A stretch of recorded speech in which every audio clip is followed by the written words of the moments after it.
ನಿಮ್ಮ ಮೊದಲ ಮಾತೆ ಬಹಳ ಇಷ್ಟ ಆಯಿತು. ಇವತ್ತು ಆಧುನಿಕ ಭಾರತದಲ್ಲಿ, ಆಧುನಿಕ ಜಗತ್ತಿನಲ್ಲಿ ಗುರುವೇ ಮಹಾ ಅನ್ನುವ ಅನೇಕ ವಿದ್ಯಾರ್ಥಿಗಳ ನಡುವೆ ನೀವೆಲ್ಲರೂ ಕೂಡ ಗುರುವೇ ನಮಃ ಅಂತ ಹೇಳಿದ್ದಕ್ಕೆ ಮೊಟ್ಟ ಮೊದಲಾಗಿ ನಿಮ್ಮೆಲ್ಲರಿಗೂ ನಮಸ್ಕಾರ.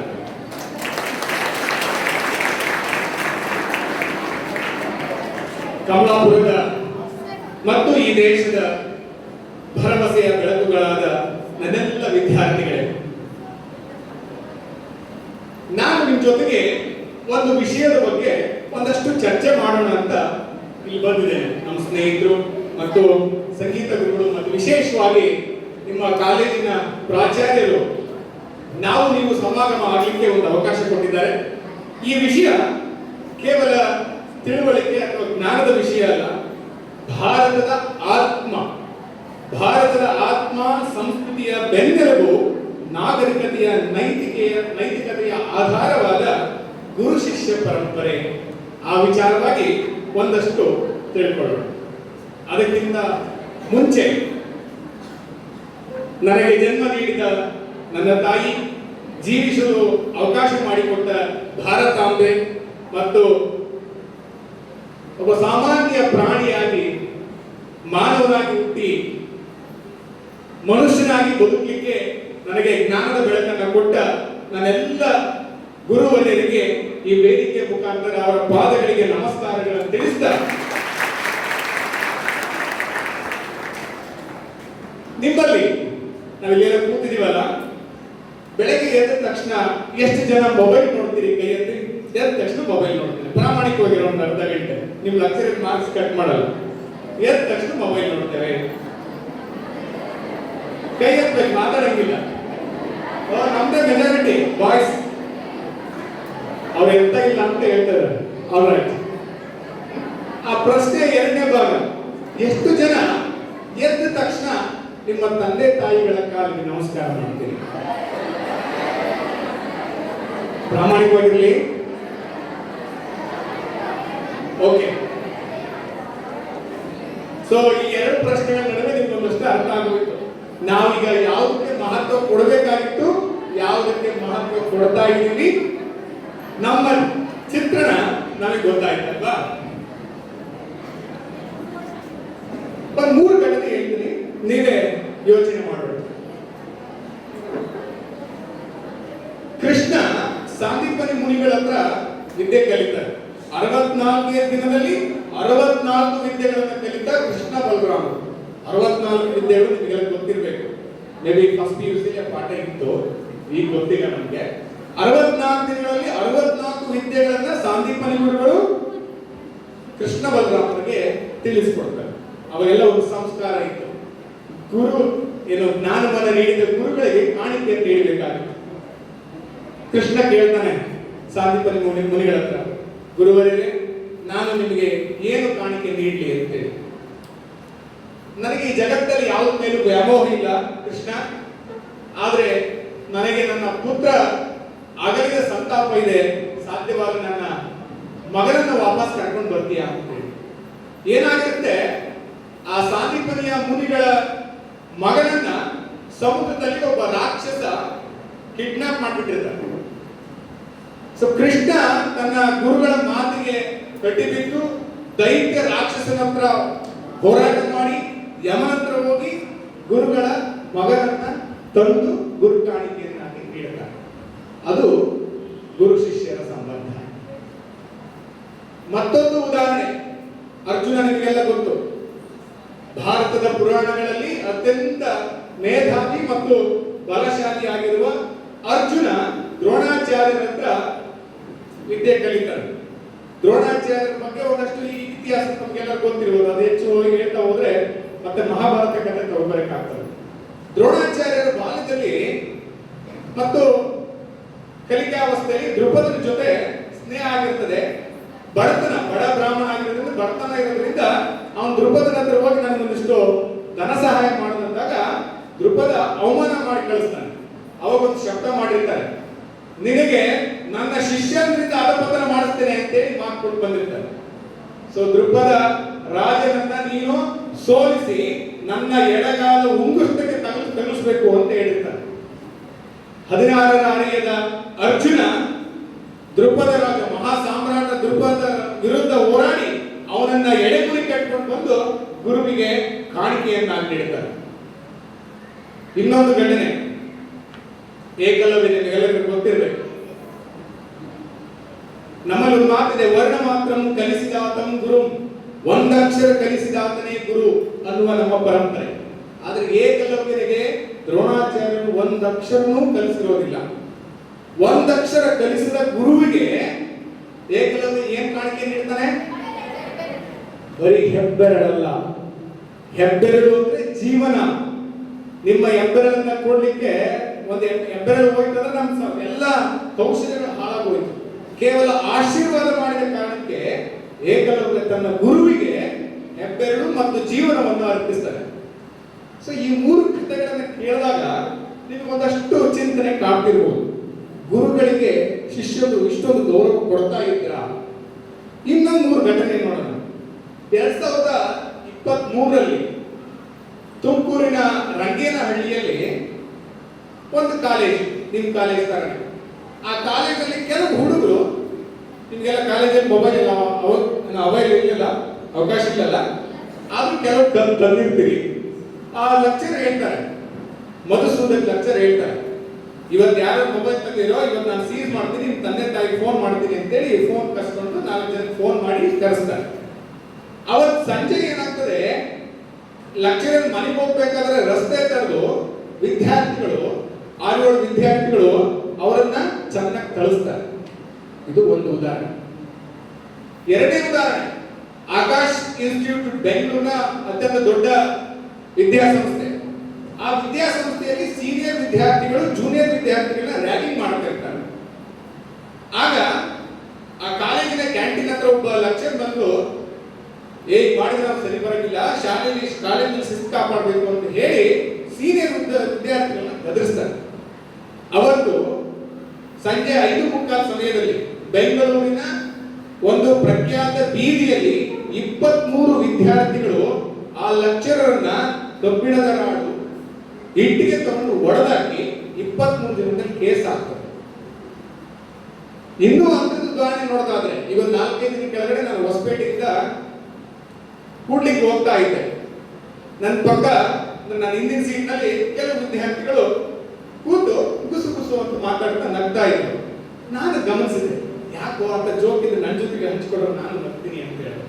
ಏನಿಲ್ಲ ಸರ್, ಅಲ್ಲಿ ಇರ್ತಾರಲ್ಲ ಅವ್ರು ನಮ್ಮ ಮೇಷ್ಟ್ರು ಇವತ್ತು ಭರ್ಜರಿ ಹೊಡೆದಿದ್ರು, ಅವ್ರಿಗೆ ನಾವು ಸೀಟ್ ಸಿಕ್ಕಿಲ್ಲ, ನಾವು ಕುತ್ಕೊಂಡಿವಿ, ಅವ್ರಿಗೆ ಇವತ್ತು ಹಿಂಗೆ ಹಾಕ್ಬೇಕು ಅಂತ ನಮಗೆ ನೋಡಿ ಬಹಳ ಖುಷಿ ಆಗ್ತಾ ಇರುತ್ತೆ. ಇವ್ಯಾವ ಸುಳ್ಳಲ್ಲ, ಪುರಾಣದ ಕಥೆಗಳ ರೀತಿ ಹೇಳಿದ್ದೀನಿ. ಈ 3 ಘಟನೆಗಳಂತೂ ಸತ್ಯ. ಇನ್ನು ಸಾಕಷ್ಟು ಉದಾಹರಣೆ ಇದೆ. ಸೊ ಆ ಮೊದಲ 3 ಘಟನೆಗಳಿಗೂ ಈ 3 ಘಟನೆಗಳಿಗೆ ಏನ್ ವ್ಯತ್ಯಾಸ?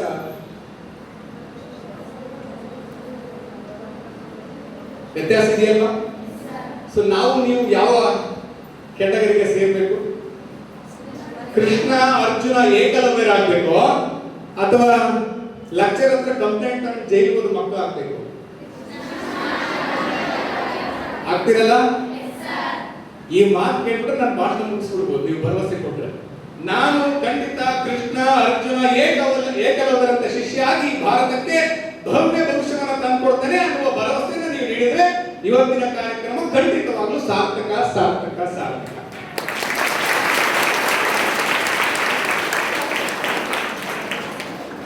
ಸ್ನೇಹಿತರೆ, ನಾವೀಗ 21ನೇ ಶತಮಾನದಲ್ಲಿ ತಂತ್ರಜ್ಞಾನದಲ್ಲಿ ಮುಂದುವರೆದಿದ್ದೇವೆ, ಆದರೆ ಸಂಸ್ಕಾರದಲ್ಲಿ ಎಷ್ಟು ಮಟ್ಟಿಗೆ ಮುಂದುವರೆದಿದ್ದೇವೆ? ಜಗತ್ತಿನಲ್ಲಿ ಅನೇಕ ದೇಶಗಳು ಶಿಕ್ಷಣವನ್ನು ನೀಡಿದವು, ಆದರೆ ಭಾರತ ಬದುಕನ್ನು ಕಲಿಸಿತ್ತು. ಪಾಸ್ಟ್ ಟೆನ್ಸ್ ಮಾತಾಡ್ತಾ ಇದ್ದೀನಿ, ಪ್ರೆಸೆಂಟ್ ಟೆನ್ಸ್ ಅಲ್ಲ. ಸ್ವಲ್ಪ ನೆನಪು, ಒಂಚೂರು ಗಂಭೀರವಾಗಿ ಮಾತಾಡೋಣ. ಇಲ್ಲಿವರೆಗೂ ನಮ್ಮ ಪುಟಾಣಿಗಳ ಕಂಠ ಸಿರಿಯನ್ನು ಕೇಳಿ ನನ್ನ ಭಾಷಣ ರುಚಿಸ್ತದೋ ಇಲ್ಲೋ ಗೊತ್ತಿಲ್ಲ, ಆದ್ರೂ ನನ್ನ ಮಾತುಗಳನ್ನ ನಿಮ್ಮ ಹೃದಯಕ್ಕೆ ಹಾಕಿಕೊಳ್ಳುವ ನಿಮ್ಮ ಪ್ರಾಮಾಣಿಕ ಪ್ರಯತ್ನಕ್ಕೆ ಮತ್ತೊಮ್ಮೆ ನನ್ನ ಕಡೆಯಿಂದ ಚಪ್ಪಾಳೆ. ಭಾರತ ಬದುಕನ್ನು ಕಲಿಸಿತು, ಬೇರೆ ದೇಶದವರು ವೃತ್ತಿಯನ್ನು ಕಲಿಸಿದ್ರೆ ಭಾರತ ವ್ಯಕ್ತಿತ್ವವನ್ನು ರೂಪಿಸುತ್ತಿತ್ತು. ಅದಕ್ಕಾಗಿಯೇ ಉಪನಿಷತ್ನಲ್ಲಿ ಒಂದು ಮಾತಿದೆ, ಸಾ ವಿದ್ಯಾ ಯಾ ವಿಮುಕ್ತಯೇ. ಸಾ ವಿದ್ಯಾ ಯಾ ವಿಮುಕ್ತಯೇ ಅಂದ್ರೆ ಬಂಧನಗಳಿಂದ ಮುಕ್ತಗೊಳಿಸುವುದೇ ವಿದ್ಯೆ. ವಿದ್ಯೆ ಅಂದ್ರೆ ಕೇವಲ ಉದ್ಯೋಗ ಅಲ್ಲ. ನಾವು ಬಹಳ ಜನಕ್ಕೆ ಇವತ್ತು ಪೋಷಕರಾದಿಯಾಗಿ ನಾವು ನೀವಾದಿಯಾಗಿ ಶಾಲೆಗೆ ಹೋಗ್ಬೇಕು. ಯಾಕೆ ಹೋಗ್ಬೇಕು? ನಾನು ಡಾಕ್ಟರ್ ಆಗಕ್ಕೆ ಹೋಗ್ಬೇಕು, ನಾನು ಇಂಜಿನಿಯರ್ ಆಗೋಕೆ ಹೋಗ್ಬೇಕು ಅಂತೇಳಿ ವಿನಃ ನಾನೊಬ್ಬ ಮನುಷ್ಯನಾಗಬೇಕು ಅಂತ ನಾವು ಶಾಲೆಗೆ ಹೋಗ್ತಾ ಇಲ್ಲ.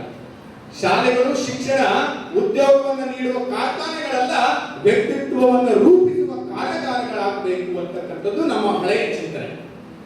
ಹಾಗಾದ್ರೆ ಗುರುಕುಲ ಅಂದ್ರೆ ಏನು? ಗುರುಕುಲಕ್ಕೂ ಮತ್ತು ಇವಾಗಿನ ಶಿಕ್ಷಣ ವ್ಯವಸ್ಥೆಗೆ ಒಂದಷ್ಟು ತೌಲನಿಕವಾಗಿ ಮಾತಾಡೋಣ. ಇಂದು ನಮ್ಮ ಶಾಲೆಗಳಲ್ಲಿ ಕಾಲೇಜ್ಗಳಲ್ಲಿ ಏನ್ ಕಲಿತೇವೆ? 6 ಸಬ್ಜೆಕ್ಟ್ 6 ಬುಕ್. ಅದರಲ್ಲಿ ಡಿಗ್ರಿಗೆ ಹೋಗ್ಬಿಟ್ರೆ ಸೆಮಿಸ್ಟರ್, ಒಂದು ಸೆಮಿಸ್ಟರ್ 6 ಪಾಠ, 3 ಪಾಠ ಓದ್ಕೊಂಡ್ರೆ ರ್ಯಾಂಕ್. ಇಂದು ನಾವು ಬರೀ ಮಾಹಿತಿಯನ್ನು ಕಲಿತಾ ಇದ್ದೇವೆ, ಆದ್ರೆ ಹಿಂದೆ ಗುರುಗಳ ಜೀವನವನ್ನ ಮಕ್ಕಳು ಕಲಿತಾ ಇದ್ರು. ನೋಡಿ, ಇವತ್ತು ನಾವು ಪುಸ್ತಕಗಳನ್ನು ಕಲಿತಾ ಇದ್ದೀವಿ, ಹಿಂದೆ ಗುರುಗಳ ಜೀವನವನ್ನ ವಿದ್ಯಾರ್ಥಿಗಳು ಕಲಿತಾ ಇದ್ರು. ಗುರುಗಳೇ ಸಂಪೂರ್ಣ, ಗುರುಗಳೇ ವಿಶ್ವಕೋಶ, ಗುರುಗಳೇ ಅವರಿಗೆ ಸರ್ವಸ್ವ ಆಗಿದ್ರು. ಇಂದಿನ ಶಾಲೆಗಳು ಜ್ಞಾನ ಕೊಡುವ ಸ್ಥಳಗಳಾಗಿವೆ, ಆದರೆ ಗುರುಕುಲ ವ್ಯಕ್ತಿತ್ವವನ್ನು ರೂಪಿಸುವ ಕಾರ್ಯಾಗಾರಗಳಾಗಿವೆ. ಇಂದು ಅಂಕಗಳೇ ಶ್ರೇಷ್ಠ. ನಾವೆಲ್ಲ ಮಾರ್ಕ್ಸ್ ಇಂದ ಬಿದ್ದಿದ್ದೇವೆ, ಮಾರ್ಕ್ಸ್ವಾದಿಗಳು. ನಾವೆಲ್ಲ ಯಾರು? ಮಾರ್ಕ್ಸ್ವಾದಿಗಳು. ನನಗೆ ವ್ಯಕ್ತಿತ್ವ ಏನಿದೆ, ನನ್ನ ಮಾತು ಹೇಗಿದೆ, ನನ್ನ ಸಂಸ್ಕಾರ ಹೇಗಿದೆ ಎನ್ನುವುದು ನಗಣ್ಯ ಆಗಿದೆ. ರ್ಯಾಂಕ್ ಬಂದ್ರೆ ಮುಗಿದೋಯ್ತು. ಜೀವನದಲ್ಲಿ ಅಂಕಗಳೇ ಮುಖ್ಯ ಅಲ್ಲ, ರ್ಯಾಂಕ್ಗಳೇ ಮುಖ್ಯ ಅಲ್ಲ ಅನ್ನೋದಕ್ಕೆ ಒಂದು ದೊಡ್ಡ ಉದಾಹರಣೆ APJ ಅಬ್ದುಲ್ ಕಲಾಂ. ಅವರೆಂದೂ ರ್ಯಾಂಕ್ ತಗೊಂಡಿರ್ಲಿಲ್ಲ, ಆದ್ರೆ ಮಿಸೈಲ್ ಮ್ಯಾನ್ ಆಗ್ತಾರೆ, ಭಾರತದ ರಾಷ್ಟ್ರಪತಿಗಳಾಗ್ತಾರೆ. ಇಲ್ಲಿವರೆಗೂ ದೇಶದ ನೀಟು, CET, ಡಾಕ್ಟರು, PUC ಡಿಗ್ರಿಯಲ್ಲಿ ರ್ಯಾಂಕ್ ಪಡೆದವರು ಯಾರು ಇಲ್ಲಿವರೆಗೂ ಮುಖ್ಯನೋ ರಾಷ್ಟ್ರಪತಿಗಳಾಗಿಲ್ಲ. ಹಂಗಂತೇಳಿ ಮಾರ್ಕ್ಸ್ ಬೇಕಿಲ್ಲ ಅಂತಲ್ಲ, ಅಂಕಗಳೇ ಜೀವನವಲ್ಲ. ಗುರುಕುಲದಲ್ಲಿ ಅಂಕಗಳಿಗೆ ಬೆಲೆನೇ ಇರಲಿಲ್ಲ. ಹಾಗಾದ್ರೆ ಏನಕ್ಕೆ ಬೆಲೆ ಇತ್ತು ಅಂದ್ರೆ ಸಂಸ್ಕಾರಕ್ಕೆ ಮೊದಲ ಸ್ಥಾನ ಇತ್ತು. ಗುರುಕುಲಗಳಲ್ಲಿ ಪುಸ್ತಕ ಪ್ರೀತಿಗಿಂತ ಪ್ರಕೃತಿ ಪ್ರೀತಿ ಜಾಸ್ತಿ ಇತ್ತು. ಪ್ರಕೃತಿ ನಡುವೆ ಪಾಠ ಕಲಿತಾ ಇದ್ರು, ಪುಸ್ತಕಗಳೇ ಇರಲಿಲ್ಲ, ಗುರುಗಳೇ ಪುಸ್ತಕ. ಅಲ್ಲಿ ಕೇಳುವುದಕ್ಕಿಂತ ಮಾಡಿ ಕಲಿತಕ್ಕಂಥ ಪ್ರಕ್ರಿಯೆ ಜರುಗ್ತಾ ಇತ್ತು. ಪ್ರತಿ ಶಿಷ್ಯನ ಸಾಮರ್ಥ್ಯವನ್ನ ಗುರುಗಳು ಗುರುತಿಸಿ ನರ್ಚರ್ ಮಾಡ್ತಾ ಇದ್ರು, ಪೋಷಣೆ ಮಾಡ್ತಾ ಇದ್ರು. ಗುರು ದ್ರೋಣಾಚಾರ್ಯರ ಉದಾಹರಣೆ ತೆಗೆದುಕೊಂಡ್ರೆ, ಅರ್ಜುನನಿಗೆ ಬಿಲ್ವಿದ್ಯೆ ಕಲಿಸ್ತಾರೆ, ಅವನದ್ರಲ್ಲಿ ಎಕ್ಸೆಲ್ ಇದ್ದಾನೆ ಅಂತೇಳಿ. ಭೀಮನಿಗೆ ಗದಾ ಯುದ್ಧ ಕಲಿಸ್ತಾರೆ, ಅವನದ್ರಲ್ಲಿ ತುಂಬಾ ಚೆನ್ನಾಗಿ ನಿಪುಣತೆ ಹೊಂದಿದ್ದಾನೆ ಅಂತೇಳಿ. ಧರ್ಮರಾಯನಿಗೆ ಧರ್ಮ ಬೋಧನೆ ಮಾಡ್ತಾರೆ. ಹೀಗೆ ಪ್ರತಿಯೊಬ್ಬ ವಿದ್ಯಾರ್ಥಿಯ ವೈಯಕ್ತಿಕ ಸಾಮರ್ಥ್ಯವನ್ನ ಪರಿಗಣನೆ ಮಾಡಿ ಅವರಿಗೆ ಅದನ್ನ ಕಲಿಸಿಕೊಡ್ತಾ ಇದ್ರು. ಸ್ವಾವಲಂಬನೆ ಗುರುಕುಲದ ಮೊದಲ ಪಾಠ ಆಗಿತ್ತು. ಸೇವಾ ಮನೋಭಾವವೇ ಅದರ ದೀಕ್ಷೆ ಆಗಿತ್ತು. ಗುರು ಶಿಷ್ಯರ ಸಂಬಂಧ ಒಪ್ಪಂದದ್ದಾಗಿರಲಿಲ್ಲ. ಗುರು ಶಿಷ್ಯರ ಸಂಬಂಧ ಒಪ್ಪಂದದ್ದಾಗಿರಲಿಲ್ಲ. ತಂದೆ ತಾಯಿಗೂ ಮಿಗಿಲಾಗಿ ಗುರು ಶಿಷ್ಯರ ಸಂಬಂಧ ಇತ್ತು. ನಿಮಗೊಂದು ಮಾತು ಹೇಳ್ಬೇಕು, ನನಗೆ ಹೇಳಲಿಕ್ಕೆ ಇಷ್ಟಪಡ್ತಾರೆ. ದ್ರೋಣಾಚಾರ್ಯನ ಮಗನ ಹೆಸರು ಅಶ್ವತ್ಥಾಮ. ದ್ರೋಣಾಚಾರ್ಯರು ಒಂದು ಮಾತು ಕೊಡ್ತಾರೆ, ಯಾರಿಗೆ? ಭೀಷ್ಮರಿಗೆ. ಈ ಜಗತ್ತಿನಲ್ಲಿ ಅರ್ಜುನನಿಗಿಂತ ಶ್ರೇಷ್ಠ ಬಿಲ್ವಿದ್ಯೆ ಇರೋದಿಲ್ಲ. ನನ್ನ ಶಿಷ್ಯ ಅರ್ಜುನನನ್ನ ನಾನು ಅತ್ಯಂತ ಶ್ರೇಷ್ಠ ಬಿಲ್ಲುಗಾರನನ್ನ ಮಾಡ್ತೇನೆ ಅಂತಕ್ಕಂಥ ಮಾತು ಕೊಡ್ತಾರೆ, ಅದನ್ನು ನಡ್ಕೊಳ್ತಾರೆ. ಇದರ ಅರ್ಥ ಗುರು ತನ್ನ ಶಿಷ್ಯನನ್ನ ತನ್ನ ಮಗನಿಗಿಂತಲೂ ಹೆಚ್ಚಿನ ಮಟ್ಟದಲ್ಲಿ ಪ್ರೀತಿಸ್ತಾ ಇದ್ದ ಒಂದು ಉದಾಹರಣೆ ಮಾತ್ರ. ಆದರೆ ಇಂದಿನ ಶಿಕ್ಷಣ ಕೇವಲ ಉದ್ಯೋಗ ಪಡೆಯುವುದಕ್ಕೆ ಮಾತ್ರ ಸೀಮಿತ ಆಗಿದೆ. ಆದರೆ ಗುರುಕುಲದ ಗುರಿ ಉದ್ಯೋಗವಲ್ಲ, ಉತ್ತಮ ಮಾನವನ ನಿರ್ಮಾಣವಾಗಿತ್ತು. ಎಲ್ಲಕ್ಕೂ ಮಿಗಿಲಾಗಿ ಇಂದಿನಂತೆ ಶಿಕ್ಷಕರನ್ನ ಅಗೌರವಿಸುವ ಗುಣ ಇರಲಿಲ್ಲ. ಇಂದಿನಂತೆ ಶಿಕ್ಷಕರನ್ನ ಅಗೌರವಿಸುವ ಗುಣ ಇರಲಿಲ್ಲ. ಗುರುಕುಲದಲ್ಲಿ ಗುರುವಿಗೆ ಶಿಷ್ಯರ ಪ್ರಾಣವನ್ನೇ ಅರ್ಪಣೆ ಮಾಡುವ ಸಮರ್ಪಣೆ ಭಾವನೆ ಅಂದು ಗುರುಕುಲ ಪದ್ಧತಿಯಲ್ಲಿ ಇತ್ತು. ಸೊ ಅದಕ್ಕಾಗಿನೇ ಮತ್ತೆ ಈ ಜಗತ್ತಲ್ಲಿ ಕೃಷ್ಣ ಹುಟ್ಟಲಿಲ್ಲ, ಭಾರತ ಹುಟ್ಟಲಿಲ್ಲ, ಭೀಮ ಹುಟ್ಟಲಿಲ್ಲ, ಧರ್ಮ ಹುಟ್ಟಲಿಲ್ಲ. ಶಿವಾನ ಹುಟ್ಟಿದಾನೆ, ನೀವು ಹುಟ್ಟಿದ್ದೀರಿ, ನಾವು ಹುಟ್ಟಿದ್ದೀವಿ. ಇದೇ ಭಾರತದಲ್ಲಿ ಅವರು ಜನಿಸಿದ್ದು. ಯಾಕೆ ಅವರು ಇವತ್ತು ಕೂಡ ಶ್ರೇಷ್ಠರಾಗಿದ್ದಾರೆ ಅಂದ್ರೆ ಗುರುವಿನ ಗುಲಾಮನಾಗುವ ತನಕ ದೊರೆಯದಣ್ಣ ಮುಕುತಿ ಎನ್ನುವ ಮಾತಿನಲ್ಲಿ ಅಂದಿನ ಶಿಷ್ಯರು ನಂಬಿಕೆ ಇಟ್ಟಿದ್ರು. ಗುರುವಿನ ಕರ್ತವ್ಯ ಹೇಗಿತ್ತಂದ್ರೆ ಶಿಷ್ಯರನ್ನ ದೇವತಾ ಸ್ಥಾನಕ್ಕೆ ಒಯ್ಯಬೇಕು ಅನ್ನುವ ನಿಟ್ಟಿನಲ್ಲಿ ಅವತ್ತಿನ ಗುರುಗಳ ಪರಿಶ್ರಮ ಇತ್ತು. ಅವತ್ತಿಗೆ ಆಗಿನ ಕಾಲಕ್ಕೆ ಅತ್ಯಂತ ಶ್ರೇಷ್ಠ ಗುರುಗಳು ಶಿಷ್ಯರು ಹುಟ್ಟಿದ್ರು. ಒಂದು ಮಾತಿದೆ, ಹಿಂದೆ ಗುರು ಇದ್ದ, ಮುಂದೆ ಗುರಿ ಇಟ್ಟು ಹೊರಟಿದ್ದು ರಣತೀರದ ದಂಡು. ಯಾವಾಗ? ಹಿಂದಿನ ಕಾಲದಲ್ಲಿ, ಋಷಿಗಳ ಕಾಲದಲ್ಲಿ ಹಿಂದೆ ಗುರು ಇದ್ದ, ಮುಂದೆ ಗುರಿ ಇಟ್ಟು ಹೊರಟಿದ್ದು ಶೂರರ ದಂಡು. ಈಗ ಮುಂದೆ ಗುರಿ ಇಲ್ಲ, ಹಿಂದೆ ಸರಿಯಾದ ಗುರು ಇಲ್ಲ, ಹೊರಟಿದೆ ಹೇಡಿಗಳ ದಂಡು. ಈ ಮಾತು ನಾನು ಅರ್ಥ ಹೋಗ್ತೇನೆ. ಚಪ್ಪಾಳೆ ಹೊಡೆದಿದ್ರೆ ನಮಗೆ ಆಶ್ಚರ್ಯ ಬರುತ್ತೆ. ನಾವು ನೀವೆಲ್ಲ ಹೇಡಿಗಳಾಗಾದ್ರೆ ಅರ್ಧ ಹೋಗ್ತೇನೆ ಅಂತ ಹೇಳಿ ಅದಕ್ಕೆ ಇಲ್ಲ ಸರ್, ನಾವು ಹೇಡಿಗಳಲ್ಲ, ನಾವು ಶೂರರೇ. ಯಾವಾಗ? ನನಗೆ ಮುಂದೆ ಗುರಿ ಇದೆ, ಹಿಂದೆ ನನ್ನ ಕಾಲೇಜ್ ಪ್ರಿನ್ಸಿಪಾಲ್ ಲೆಕ್ಚರರ್ಸ್ ಇದೆ, ನನ್ನ ಹಿಂದೆ ಶಾಲೆಯ ಮೇಲಿದ್ದಾರೆ, ಹಾಗಾಗಿ ನಾನು ಶೂರ.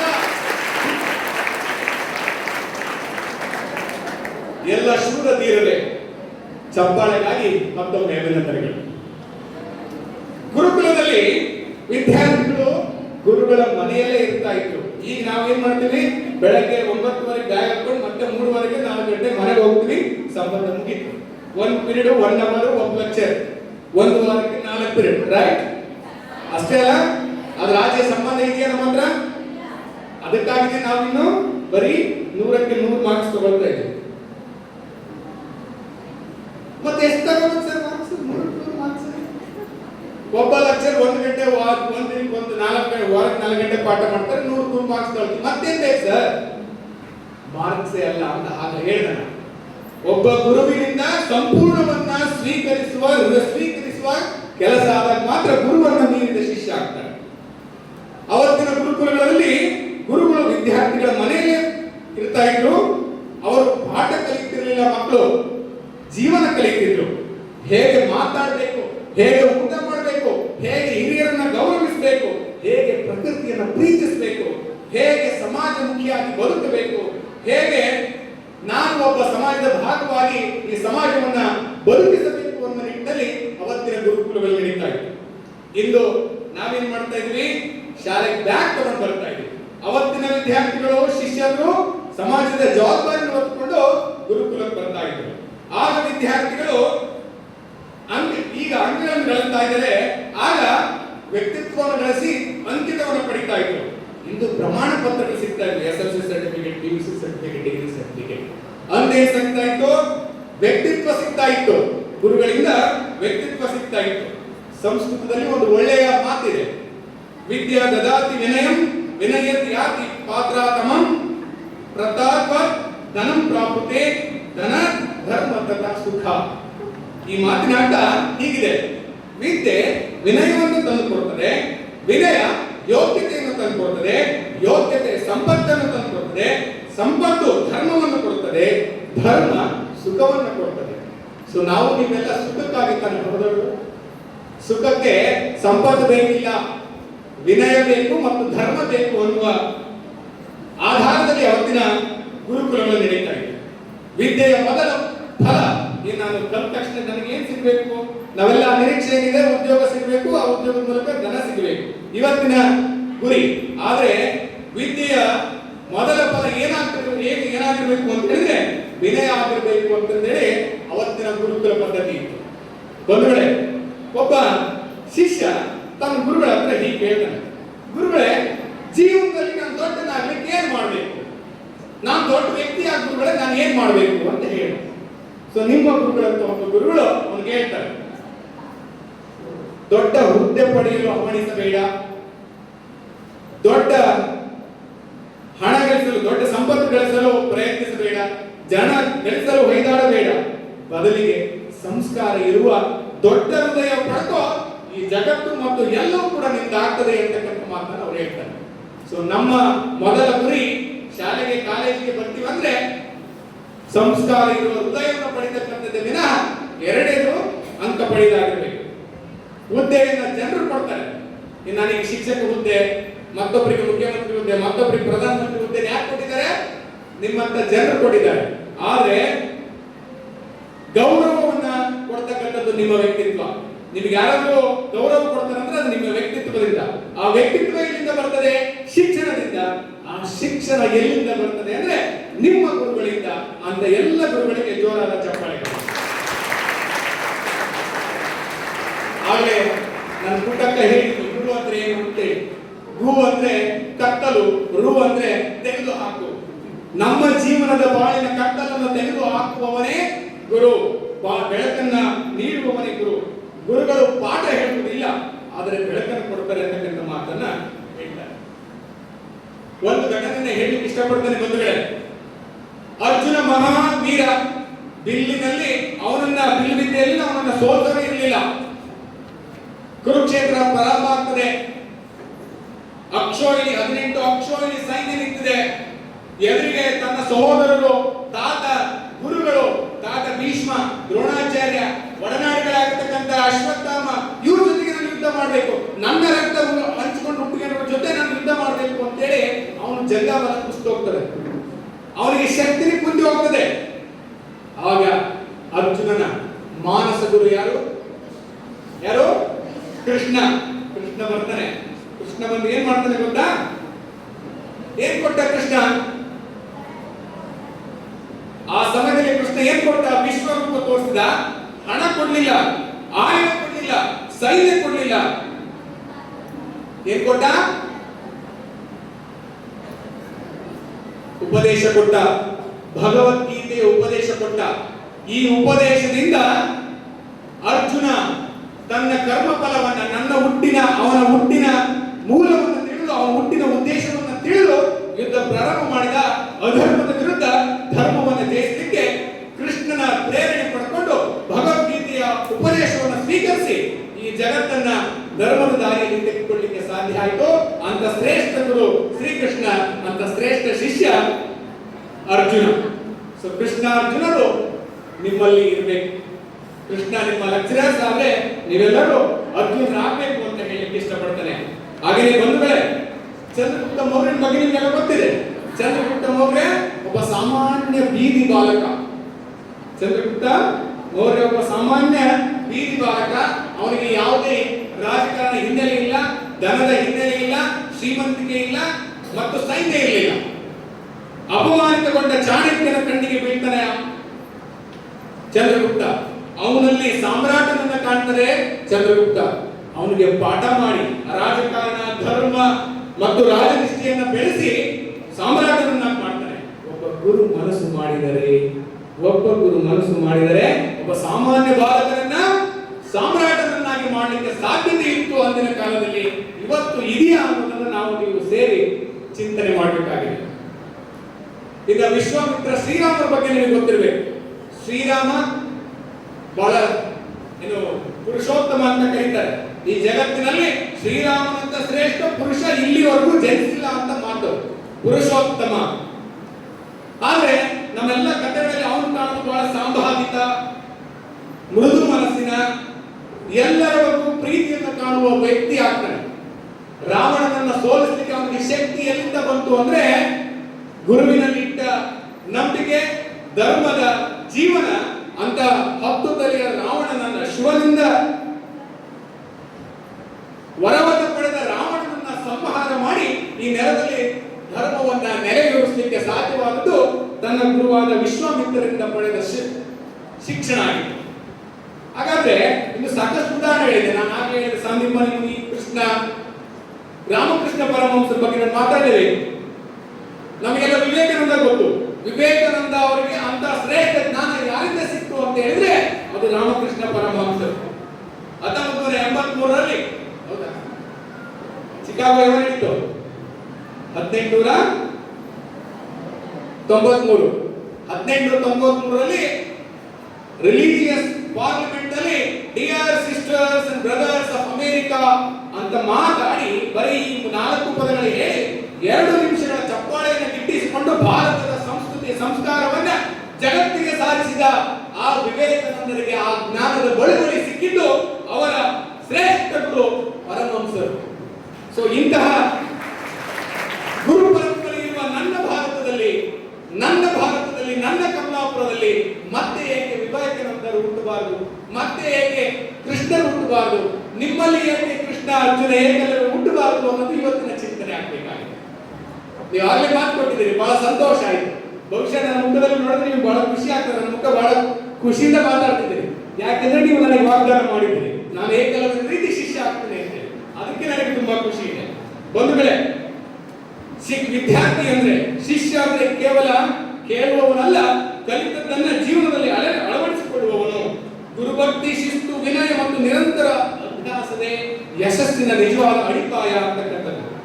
ತಾಯಿ ನಮಗೆ ಜನ್ಮ ನೀಡ್ತಾಳೆ, ನಮ್ಮ ತಾಯಿ ನಮಗೆ ಜನ್ಮ ನೀಡ್ತಾಳೆ, ಆದರೆ ನಮ್ಮ ಗುರು ಬದುಕಿಗೆ ದಿಕ್ಕು ನೀಡುತ್ತಾನೆ. ಆದ್ದರಿಂದಲೇ ಭಾರತೀಯ ಸಂಸ್ಕೃತಿಯಲ್ಲಿ ಮತ್ತೊಂದು ಮಾತು ಇದೆ, ಮಾತೃ ದೇವೋ ಭವ. ಮೂರನೇದು ಆಚಾರ್ಯ ದೇವೋ ಭವ, ಗುರು ದೇವೋ ಭವ.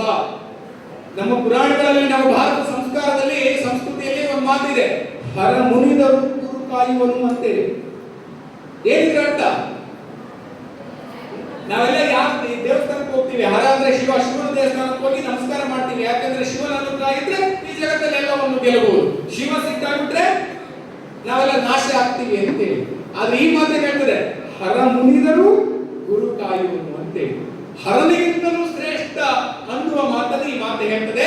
ಹರನಿಗಿಂತ ಗುರು ಶ್ರೇಷ್ಠ. ಇವತ್ತು ನಮಗೆ ಗೂಗಲ್ ಏನ್ ಹುಡುಕಿದ್ರು ಸಿಗ್ತದೆ. ಗೂಗಲ್ ನಿಮಗೆ ಏನ್ ಬೇಕಾದ್ರೂ ಕೇಳಿದ್ರು ಉತ್ತರ ಕೊಡ್ತದೆ. ಚಾಟ್ ಜಿಪಿಟಿ ನಿಮಗೆ ಏನೆಲ್ಲ ಮಾಹಿತಿ ಕೊಡ್ತದೆ.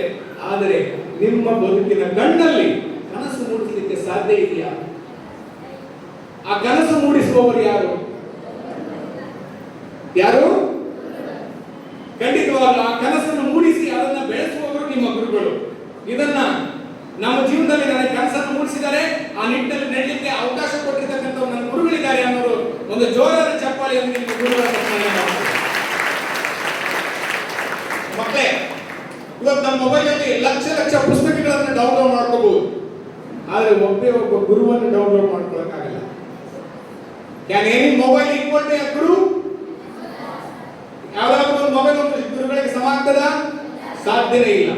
100 ತಂತ್ರಜ್ಞಾನ ಬಂದರೂ ಒಬ್ಬ ಗುರುವನ್ನ ರಿಪ್ಲೇಸ್ ಮಾಡೋಕ್ಕಾಗೋದಿಲ್ಲ. ಆದ್ರಿಂದ ಬಂಧುಗಳೇ, ಒಬ್ಬ ಗುರು ಇನ್ನೂ ಸಾಧ್ಯವಾದ್ರೆ ನಿಮ್ಮ ಗುರುಗಳನ್ನ ಆರಾಧಿಸಿರಿ. ಇಂದು ಜಗತ್ತಿನಲ್ಲಿ ಮಾಹಿತಿಯನ್ನು ನಾವು ಕೇವಲ ಸೆಕೆಂಡ್ಗಳಲ್ಲಿ, ಹಿಂದೆ ನಾವೆಲ್ಲ ಲೈಬ್ರರಿ ಕೊಡ್ಬೇಕಾಗಿತ್ತು, ಇವತ್ತು ಮೊಬೈಲ್ ಎಲ್ಲ ಸಿಗ್ತದೆ. ಆದ್ರೆ ಜೀವನದ ಅರ್ಥವನ್ನು ಗೂಗಲ್ ನಲ್ಲಿ ಹುಡುಕಲಿಕ್ಕೆ ಸಾಧ್ಯ ಇದೆಯಾ? ಕೃಷ್ಣನಿಗೆ ಅರ್ಜುನನಿಗೆ ತಿಳಿಸ್ಕೊಟ್ಟಲ್ಲ ಕೃಷ್ಣ, ನಿನ್ನ ಜೀವನದ ಉದ್ದೇಶ ಏನು ಅಂತೇಳಿ. ಆ ತರದ ಉದ್ದೇಶವನ್ನ ನಿಮ್ಮ ಗೂಗಲ್ ಕೊಡ್ತದ? ಯಾರು ಕೊಡ್ತಾರೆ? ಗುರುಗಳು. ಕಾಲ ಬದಲಾಗಿದೆ.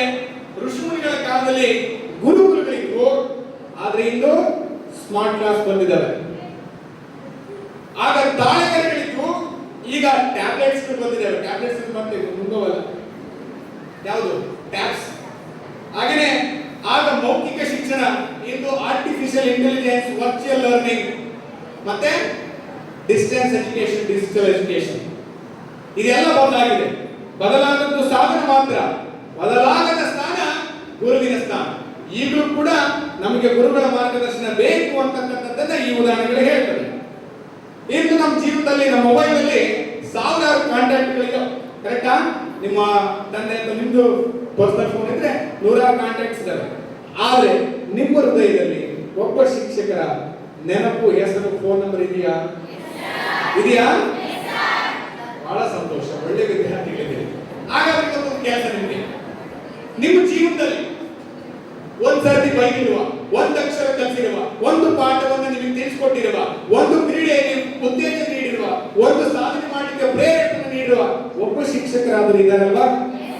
ಇವತ್ತೊಂದು ಟಾಸ್ಕ್ ನಿಮಗೆ ಮಾಡ್ತೀರಿ, ಬಹಳ ದೊಡ್ಡ ಟಾಸ್ಕ್, ಪ್ರಾಣ ಹೋಗುತ್ತೆ, ಹೋಗ್ಲಿ. ಹಂಗಾದ್ರೆ ಸಂಜೆ ಹೋಗಿ ನಿಮ್ಮ ಮೊಬೈಲ್ ತಗೊಂಡು ನಿಮ್ಮ ಗುರುಗಳಿಗೆ, ನಿಮ್ಮ ಪ್ರೀತಿಯ ಎಲ್ಲ ಗುರುಗಳಿಗೆ, ಸರ್ ನಿಮ್ಮ ದಯೆಯಿಂದ ನಾನು ಇವತ್ತು ಒಂದಷ್ಟು ಕಲ್ತಿದ್ದೇನೆ ಅಂತ ಒಂದು ಮೆಸೇಜ್ ಹಾಕಿ. ಇದರಿಂದ ಏನಾಗ್ಬೋದು ಹೇಳಿ ನೋಡೋಣ.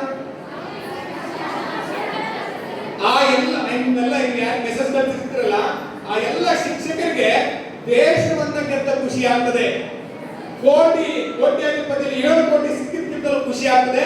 ಭವಿಷ್ಯದಲ್ಲಿ ಅವರಿಂದ ಆ ಕೆಲಸ ಮಾಡ್ತೀರಿ ಅಂತ ನಾನು ಭಾವಿಸ್ತೇನೆ. ಆ ಟೀಚರ್ ಓಪನ್ಸ್ ದ ಬುಕ್ ಗುರುಗಳಿಗೂ ಶಿಕ್ಷಕರಿಗಿರೋ ವ್ಯತ್ಯಾಸ. A teacher opens the book, a guru opens the mind. A teacher teaches the lesson, guru teaches the life. Teacher prepares you for your examination, guru prepares you for your life. Teacher helps you to pass, guru helps you to rise. So ಎಲ್ಲ ಶಿಕ್ಷಕರು ಗುರುಗಳಾಗಬೇಕು ಅನ್ನೋದು ನನ್ನ ಆಶಯ. ದ್ರೋಣಾಚಾರ್ಯರಾಗಬೇಕು. ಇವತ್ತು ನಾವೆಲ್ಲ salary ಪಡಿತಕ್ಕಂಥ ಶಿಕ್ಷಕರು ಅವತ್ತಿನ ಗುರುಗಳ ರೀತಿ ಆದ್ರೆ ಖಂಡಿತವಾಗಲೂ ನಮ್ಮ ಭವ್ಯ ಭಾರತದಲ್ಲಿ ಎಲ್ಲ ಶಿಷ್ಯರು ಏಕಲವ್ಯ, ಕೃಷ್ಣ, ಅರ್ಜುನ, ಪರಮಹಂಸ, ವಿವೇಕಾನಂದ ಎಲ್ಲರೂ ಆಗ್ತಿರತಕ್ಕಂಥ ಭಾವನೆ ಇದೆ ನನಗೆ. ಬಂಧುಗಳೇ, APJ ಅಬ್ದುಲ್ ಕಲಾಂ ಒಂದು ಮಾತು ಹೇಳ್ತಾರೆ, ಕನಸು ಕಾಣಿರಿ ಮಕ್ಕಳೇ, ಕನಸು ಕಾಣಿರಿ, ದೊಡ್ಡ ಕನಸು ಕಾಣಿರಿ. ಯಾವ ಕನಸು ನಿಮ್ಮ ನಿದ್ದೆಯನ್ನ ಕೆಡಿಸ್ತದೋ ಅಂತ ಕನಸು ಕಾಣಿರಿ ಅಂತೇಳಿ ಮಾತು ಹೇಳ್ತಾರೆ. ಕನಸು ಕಾಣೋದಂದ್ರೆ ಏನು ಸರ್? ನನಗೆ ದಿನ ಕನಸು ಬೀಳ್ತದೆ, ಕನಸು ಬಿದ್ದ ತಕ್ಷಣ ಒಳ್ಳೆ ನಿದ್ದೆ ಬರ್ತದೆ. ಆ APJ ಅಬ್ದುಲ್ ಕಲಾಂ ಅವರು ಆಗೆಲ್ಲ ಮಾತದು, ಯಾವ ಕನಸು ನಿಮ್ಮನ್ನ ನಿದ್ದೆಯನ್ನು ಕೆಡಿಸ್ತದೋ, ಅಂದ್ರೆ ನಾನು ದೊಡ್ಡ ಸೈಂಟಿಸ್ಟ್ ಆಗ್ತೇನೆ ಅಂತ ಇವಾಗ ಕನಸು ಬಿದ್ದರೆ ಆ ಕನಸನ್ನು ನನಸು ಮಾಡುವ ನಿಟ್ಟಿನಲ್ಲಿ ನಿದ್ದೆಗಳು ಕಡಿಮೆ ಆಗಬೇಕು ಅನ್ನುವ ಹಿನ್ನೆಲೆಯಲ್ಲಿ ಅವರು ಹೇಳ್ತಾರೆ. ಸೊ ಅಂತ ಕನಸುಗಳನ್ನ ಕಾಣಲಿಕ್ಕೆ ಪ್ರೇರೇಪಣೆ ನೀಡತಕ್ಕಂಥವ್ರು ನಿಮ್ಮ ಗುರುಗಳು. ಸೊ ಅಂತ ದೊಡ್ಡ ವರ ನಿಮ್ಮ ಗುರುಗಳು, ಅವರನ್ನ ಚೆನ್ನಾಗಿ ಬಳಸಬೇಕು. ಆದ್ರೆ ಇವತ್ತು ಅನೇಕ ಸವಾಲುಗಳಿದೆ ನಮ್ಮ ವಿದ್ಯಾರ್ಥಿಗಳ ಮುಂದೆ. ಅದರಲ್ಲಿ ದೊಡ್ಡ ಸವಾಲು ಏನಪ್ಪಾ ಅಂತ ಹೇಳಿದ್ರೆ, ಇವತ್ತು ನಿಮ್ಮಲ್ಲೆಲ್ಲ ನಾಲೆಡ್ಜ್ ಇದೆ, ಆದ್ರೆ ಕಾನ್ಸಂಟ್ರೇಷನ್ ಕಡಿಮೆ ಇದೆ. ಮೊಬೈಲ್, ಟಿವಿ ರಿಮೋಟ್ ಇಷ್ಟೇ ಮುಗಿದು. ಟೆಕ್ನಾಲಜಿ ಇದೆ, ಆದ್ರೆ ಟೈಮ್ ಮ್ಯಾನೇಜ್ಮೆಂಟ್ ಇಲ್ಲ, ಡಿಗ್ರಿಗಳಿವೆ, ಡಿಸಿಪ್ಲಿನ್ ಇಲ್ಲ.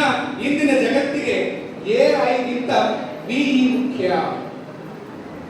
ಏನ್ AI ಅಂದ್ರೆ?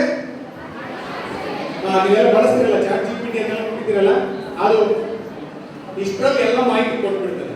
ನಾನೇನ್ ಹೇಳಿದೆ, AI ಗಿಂತ ಮುಖ್ಯವಾಗಿ BE ಬೇಕಿದೆ. BE ಅಂದ್ರೆ ವ್ಯಾಲ್ಯೂ ಎಜುಕೇಶನ್, ಮೌಲ್ಯಗಳಿಲ್ಲ, ಮೌಲ್ಯಗಳ ಶಿಕ್ಷಣ ಬೇಕಿದೆ ಅಂತಕ್ಕಂಥ ಮಾತನ್ನು ಕೂಡ ನಾವು ಬಹಳ ಗಂಭೀರವಾಗಿ ತಗೋಬೇಕಾಗ್ತದೆ. ಒಬ್ಬ ವಿದ್ಯಾರ್ಥಿ ಕೇಳ್ತಾನೆ, ಸರ್ ನಿಮ್ಮ ಲೆಕ್ಚರ್ ಎಲ್ಲ ಪ್ರಾಜೆಕ್ಟ್ ಕೊಡ್ತಾರೆ, ಪ್ರಾಜೆಕ್ಟ್ ನಮಗೆ ಬೇರೆ ಒಬ್ಬ ವಿದ್ಯಾರ್ಥಿ ಕೊಟ್ಟಿರ್ತಾರೆ, ಸರ್ ನಾನು ಚಾಟ್ GPT ಬಳಸ್ಕೊಂಡು ಪ್ರಾಜೆಕ್ಟ್ ಬಂದಿನಿ ಸರ್, ಹೇಗಿದೆ ಹೇಳ್ರಿ.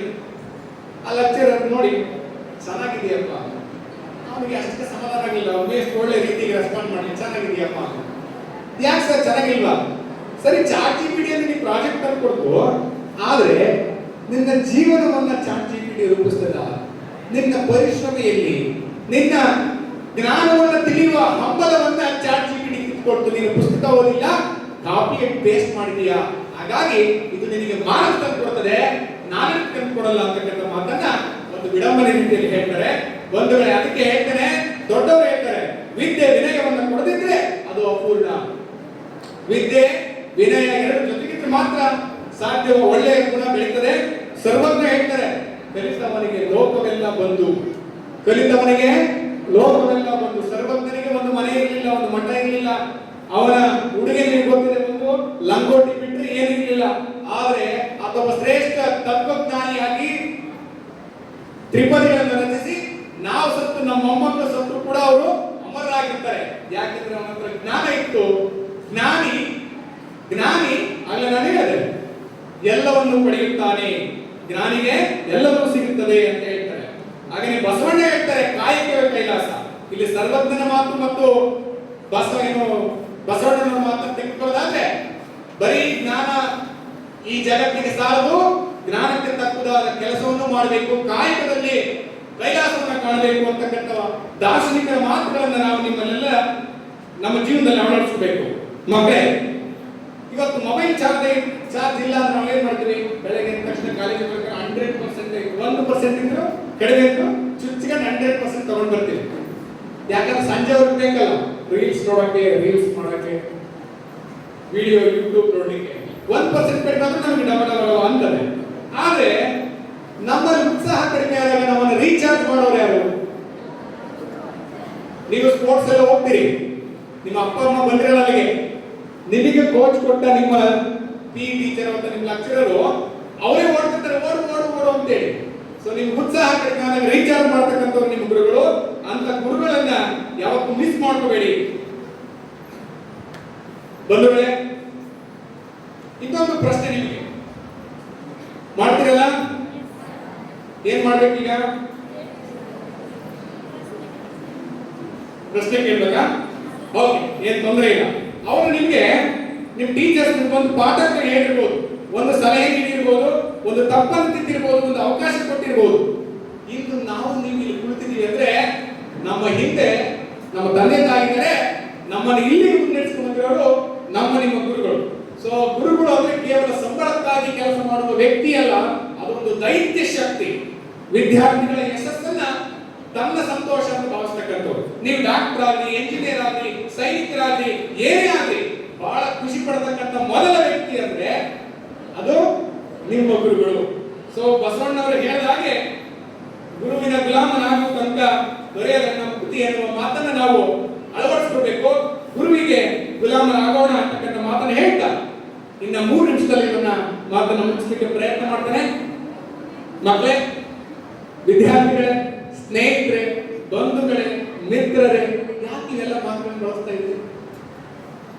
ನನಗೆ ನಮ್ಮ ಸ್ನೇಹಿತೆ ರವಿಜಾ ನಿಮ್ಮ ಟೀಚರ್ ಹೇಳಿದ್ರು, ಕಾಲೇಜ್ ವಿದ್ಯಾರ್ಥಿಗಳು ಬರ್ತಾರೆ ಅಂತೆ.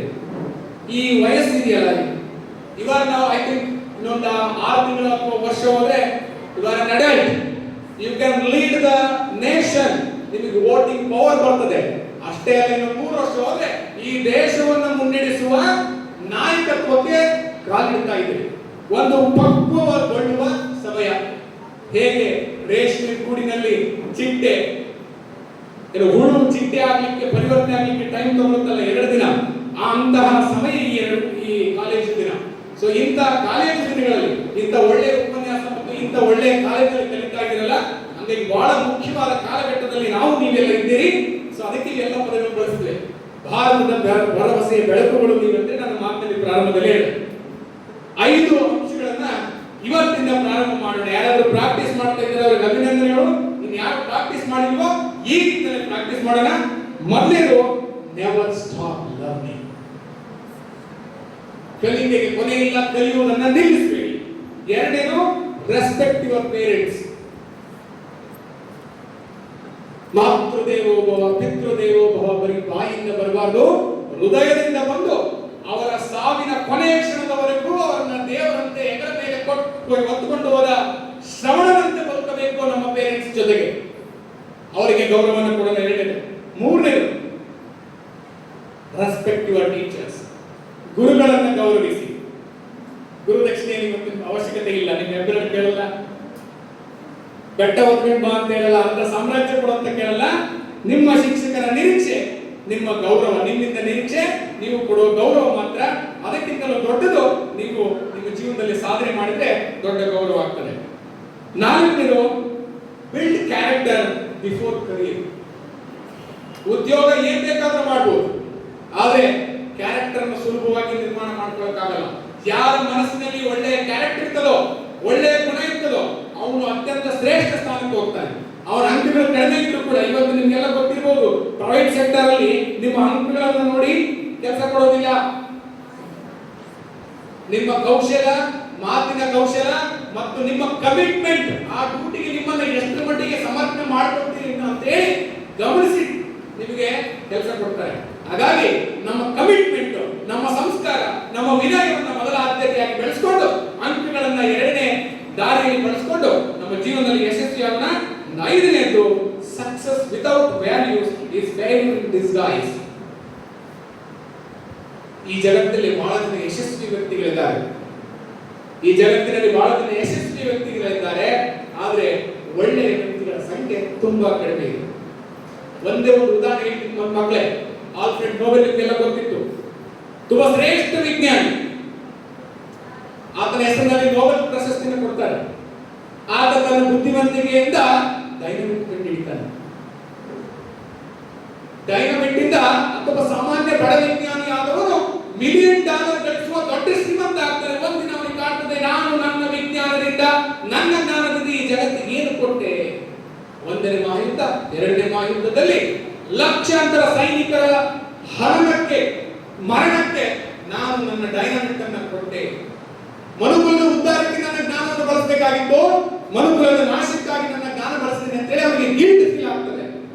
ನಾನು ಅದೇ ಹೇಳಿದೆ, ಯಶಸ್ವಿ ವ್ಯಕ್ತಿಗೂ ವ್ಯಕ್ತಿತ್ವ ರೂಪುಗೊಂಡ ವ್ಯಕ್ತಿತ್ವ ಡಿಫರೆನ್ಸ್ ಇದೆ.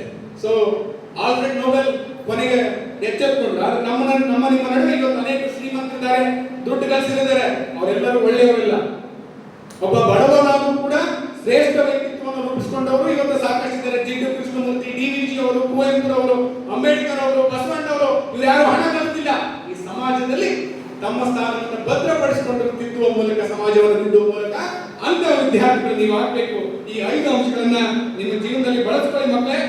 ಹಾಗೆಯೇ ನನ್ನ ಮಾತಿನ ಉಪನ್ಯಾಸದ ಅಂತಿಮ ಕಾಲಘಟ್ಟದಲ್ಲಿ ನನ್ನದೊಂದು ಕಳಕಳಿಯ ಮನವಿ. ನಾಳೆ ನೀವು ಶಿಕ್ಷಣ ಮಂತ್ರಿಗಳಾಗಬಹುದು, ಎಜುಕೇಶನ್ ಪಾಲಿಸಿ ಮೇಕರ್ಸ್ ಆಗಬಹುದು, ಅದೆಲ್ಲಕ್ಕಿಂತ ಹೆಚ್ಚಾಗಿ ಜವಾಬ್ದಾರಿಯುತ ಪೋಷಕರಾಗ್ತೀರಿ. ನಿಮ್ಮ ಮಕ್ಕಳಿಗೆ ಪೋಷಕತ್ವ ಅನ್ನೋದು ಇದೆಯಲ್ಲ, ಮಕ್ಕಳನ್ನ ಬೆಳೆಸೋದು ಇದೆಯಲ್ಲ, it's a great great PhD. ಒಂದು PhD ಗಿಂತಲೂ ದೊಡ್ಡದಾದ ಈ ಜಗತ್ತಿಗೆ, ಈ ಭೂಮಿಗೆ ನಮ್ಮ ಸಂತಾನವನ್ನ ಸತ್ಸಂತಾನವಾಗಿ ನೀಡತಕ್ಕಂಥದ್ದು ಇದೆಯಲ್ಲ, ಇವತ್ತು ಬಹಳ ಜನ ಪೇರೆಂಟ್ಸ್ ಫೇಲ್ ಆಗ್ತಾ ಇದ್ದಾರೆ. ಸತ್ಸಂತಾನವನ್ನು ನೀಡುವ, ಸತ್ ಅಂದ್ರೆ ಮಾತ್ರ ಒಳ್ಳೆಯದು, ಸತ್ತ ಅಲ್ಲ, ಸತ್ ಸಂತಾನ, ಒಳ್ಳೆಯ ಸಂತಾನ, ಒಳ್ಳೆಯ ಮಕ್ಕಳು. ಒಳ್ಳೆಯ ಮಕ್ಕಳು ಅಂದ್ರೆ ಸಮಾಜಮುಖಿಯಾಗಿ ಬೆಳೀತಕ್ಕಂಥ ಮಕ್ಕಳು. ಸೊ ನೀವು ಜಗತ್ತಲ್ಲಿ ಏನೇ ಆದ್ರೂ ಪರವಾಗಿಲ್ಲ. ಇದನ್ನೆಲ್ಲ ಯಾಕೆ ಹೇಳ್ತೀನಿ ಅಂತ ಹೇಳಿದ್ರೆ, ನಾಳೆ ನಿಮ್ಗೆ ಅವಕಾಶ ಸಿಕ್ಕರೆ ಅಧಿಕಾರಿಯಾಗಿ ಅಥವಾ ರಾಜಕಾರಣಿಯಾಗಿ ಅಥವಾ ಸಮಾಜ ಸುಧಾರಕರಾಗಿ ಅವಕಾಶ ಸಿಕ್ಕರೆ ಈ ಶಿಕ್ಷಣ ಪದ್ಧತಿಯನ್ನ ಒಂದಷ್ಟು ರೀಪ್ಲೇಸ್ ಮಾಡಬೇಕಾಗಿದೆ. ಋಷಿ ಮುನಿಗಳ ಕಾಲಘಟ್ಟದ ಗುರು ಪರಂಪರೆಯನ್ನ ಇವತ್ತಿನ ತಾಂತ್ರಿಕ ಶಿಕ್ಷಣ, ಆಧುನಿಕ ಶಿಕ್ಷಣ ಜೊತೆಗೆ ಮೇಳೈಸಿದ್ರೆ ಖಂಡಿತವಾಗಲೂ ಭಾರತ ಬೆಳೆಯುತ್ತದೆ. ಆ ನಿಟ್ಟಿನಲ್ಲಿ ನಾವೇನ್ ಮಾಡಬೇಕಾಗಿದೆ, ಇವತ್ತಿನ ಶಿಕ್ಷಣ ಪದ್ಧತಿಯಲ್ಲಿ ಒಂದಷ್ಟು ಏನನ್ನು ಬದಲಾವಣೆ ಮಾಡ್ಕೋಬೇಕು ಅಂತ ಹೇಳಿದ್ರೆ, ಶಿಕ್ಷಕರು ಕೇವಲ ಪಾಠ ಮಾಡುವವರಾಗಬಾರದು, ಮಾರ್ಗದರ್ಶಕರು ಮತ್ತು ವ್ಯಕ್ತಿತ್ವ ರೂಪಿಸುವವರಾಗಬೇಕು. ಗುರುಕುಲದಂತೆ ಪ್ರತಿ ವಿದ್ಯಾರ್ಥಿಗೂ ವೈಯಕ್ತಿಕ ಗಮನ ಕೊಡುವಂತ ನಿಟ್ಟಿನಲ್ಲಿ ಶಿಕ್ಷಕರನ್ನ ಫ್ರೀ ಆಗಿ ಬಿಡಬೇಕು. ಜೀವನ ಕೌಶಲ್ಯಕ್ಕೆ ಒತ್ತು ಕೊಡಬೇಕು ವಿನ ಅಂಕಗಳಿಗೆಲ್ಲ, ಪ್ರಾಯೋಗಿಕ ಶಿಕ್ಷಣಕ್ಕೆ ಒತ್ತು ಕೊಡಬೇಕು ವಿನ ಪ್ರಾಜೆಕ್ಟ್ ಪುಸ್ತಕಗಳಿಗೆಲ್ಲ. ಧ್ಯಾನ, ಯೋಗ, ದೈಹಿಕ ಶಿಕ್ಷಣ, ಸಂಸ್ಕಾರ, ಮೌಲ್ಯಗಳ ಶಿಕ್ಷಣವನ್ನ ಯಥೇಚ್ಛವಾಗಿ ನಮ್ಮ ಶಿಕ್ಷಣದಲ್ಲಿ ಅಳವಡಿಸಬೇಕಾಗಿದೆ. ಹಾಗೆಯೇ ಪ್ರಕೃತಿಯೊಂದಿಗಿನ ಸಹಜೀವನವನ್ನ ಇವತ್ತು ಅತ್ಯಂತ ತುರ್ತಾಗಿದೆ. ಈ ಭೂಮಿ ಇದ್ರೆ ಮಾತ್ರ ನಾವು ಬದುಕಲಿಕ್ಕೆ ಸಾಧ್ಯ. ಈ ಭೂಮಿ ಇವತ್ತು ಅಳಿವಿನ ಅಂಚಿಗೆ ಬರ್ತಾ ಇದೆ. ಪ್ರಕೃತಿಯನ್ನ ಪ್ರೀತಿಸುವ, ಬೆಳೆಸುವ ಶಿಕ್ಷಣ ಇವತ್ತಿನ ಅವಶ್ಯಕತೆ ಆಗಿದೆ. ಅವತ್ತಿನ ಗುರುಗಳು ಅದನ್ನೇ ಮಾಡ್ತಾ ಇದ್ರು. ನಾನು ಆಗ್ಲೇ ಪ್ರಸ್ತಾಪನೆ ಮಾಡಿದಾಗ ಪ್ರಕೃತಿಯ ಮಡಿಲಲ್ಲಿ, ಪ್ರಕೃತಿಯ ನಡುವೆ ಕಲಿಕೆ ಆಗ್ತಾ ಇತ್ತು. ತಂತ್ರಜ್ಞಾನ ಮತ್ತು ಸಂಸ್ಕೃತಿಯ ಸಮತೋಲನ ಆಗಬೇಕಾಗಿದೆ. ಕೊನೆಯ ಮಾತು, ಗುರುಕುಲದ ಮೌಲ್ಯಗಳು ಆಧುನಿಕ ತಂತ್ರಜ್ಞಾನದ ಸಮನ್ವಯವೇ ಭವಿಷ್ಯದ ಆದರ್ಶ ಶಿಕ್ಷಣ. ಅಂಕಗಳು ಜೀವನವನ್ನು ನಿರ್ಧರಿಸುವುದಿಲ್ಲ, ವ್ಯಕ್ತಿತ್ವವೇ ಜೀವನವನ್ನು ನಿರ್ಮಿಸುತ್ತದೆ. ನಿಮ್ಮ ಮೊಬೈಲ್ ಬ್ಯಾಟರಿ ಪರ್ಸೆಂಟೇಜ್ ಅನ್ನು ಪ್ರತಿದಿನ ನೋಡ್ತೀರಲ್ಲ, ಹಾಗೆ ಇವತ್ತಿಂದ ಈ ಕ್ಷಣದಿಂದ ನೀವು 1%, 4% ಹೇಳ್ತೀನಿ, ಅವನು ಚೆಕ್ ಮಾಡ್ಕೋಬೇಕು. ಕಡಿಮೆ ಇದ್ದರೆ ರೀಚಾರ್ಜ್ ಮಾಡ್ಕೊಳ್ಳಿ. ಮೊದಲೇದು, ನಿಮ್ಮ ವ್ಯಕ್ತಿತ್ವದ ಪರ್ಸೆಂಟೇಜ್ ಎಷ್ಟಿದೆ? 35 ಇದೆಯಾ? ಪಾಸ್. 60 ಇದೆಯಾ? First class. 90 ಇದೆಯಾ? 85 ಇದೆಯಾ? ಡಿಸ್ಟಿಂಕ್ಷನ್. ಸೊ ನಮ್ಮ ವ್ಯಕ್ತಿತ್ವದ ಪರ್ಸೆಂಟೇಜ್ ಎಷ್ಟಿರಬೇಕು? 100% ಇರಬೇಕು. ಈಗ ಎಷ್ಟಿದೆ? ಮನೇಲಿ ಯೋಚನೆ ಮಾಡಿ. ಕಡಿಮೆ ಇದ್ರೆ ನಿಮ್ಮ ಗುರುಗಳ ಮಾರ್ಗದರ್ಶನ ತಗೊಂಡು ರೀಚಾರ್ಜ್ ಮಾಡ್ಕೊಳ್ಳಿ. ನಿಮ್ಮ ವಿನಯದ ಪರ್ಸೆಂಟೇಜ್ ಎಷ್ಟಿದೆ ಅಂತ ಪ್ರಶ್ನೆ ಮಾಡ್ಕೊಳ್ಳಿ. ನಿಮ್ಮ ಮಾನವೀಯತೆಯ ಪರ್ಸೆಂಟೇಜ್ ಎಷ್ಟಿದೆ ಎಂದು ನಿಮ್ಮನ್ನು ನೀವು ಕೇಳ್ಕೊಳ್ಳಿ. ಯಾವಾಗ ಈ 3 ಪ್ರಶ್ನೆಗಳಿಗೆ ಪರ್ಸೆಂಟೇಜ್ 100 ಇದೆ ಅಂತ ಗೊತ್ತಾಗ್ತದೋ ಆಗ ಈ ದೇಶದ ಶ್ರೇಷ್ಠ ವ್ಯಕ್ತಿಗಳು ನೀವು ಆಗ್ತೀರಿ. ನಿಮ್ಮ ಜೀವನದಲ್ಲಿ ಯಶಸ್ಸು ನಿಮ್ಮನ್ನು ಹುಡುಕೊಂಡು ಬರ್ತದೆ. ಹೇಳಿ, ಎಚ್ಚರಗೊಳ್ಳಿ.